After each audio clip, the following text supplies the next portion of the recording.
Corona महामारी के दौरान जहां एक तरफ बॉलीवुड सेलिब्रिटी एकजुट होकर लोगों की मदद कर रहे हैं, वहीं दूसरी ओर कुछ दिनों से लगातार अमिताभ बच्चन की आलोचना की जा रही थी। अमिताभ बच्चन पर सोशल मीडिया के माध्यम से लोग लगातार तंज कस रहे थे कि आखिरकार उनके पास इतना ज्यादा पैसा है तो वो फिर क्यों लोगों की मदद नहीं कर रहे हैं। लेकिन इस पर अब पहली बार अमिताभ बच्चन ने प्रतिक्रिया दी है।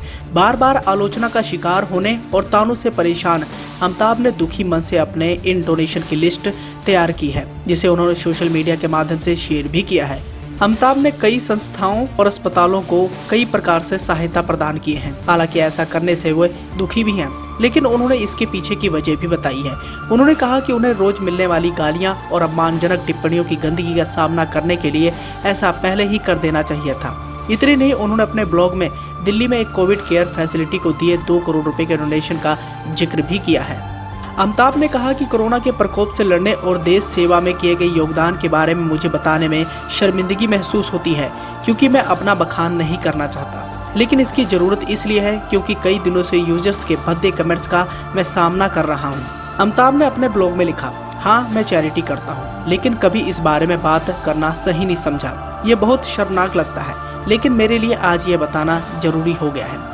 वैसे हर दिन गाली गलौज और भद्दे कमेंट की गंदगी पर मेरा या परिवार पर कभी ध्यान नहीं गया, क्योंकि समझदारी इसी में है, जो हो रहा है होने दो और अपना काम करते रहो। किसी को कुछ बताने की जरूरत नहीं है, क्योंकि इस बारे में केवल वही व्यक्ति जानता है जिसे मदद मिली हो।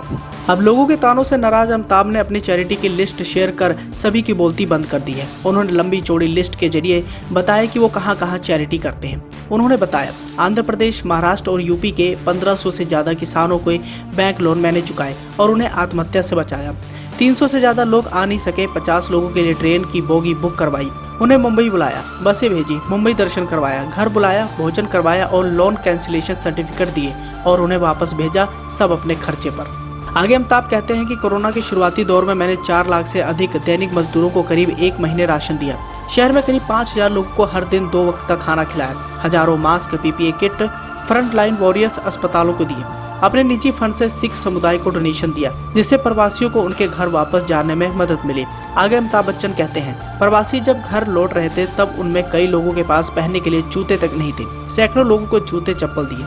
आने जाने में परेशानी न हो इसके लिए 30 बसों को यूपी बिहार के कई जिलों के लिए बुक किया। उनकी पूरी यात्रा के लिए खाना पानी दिया।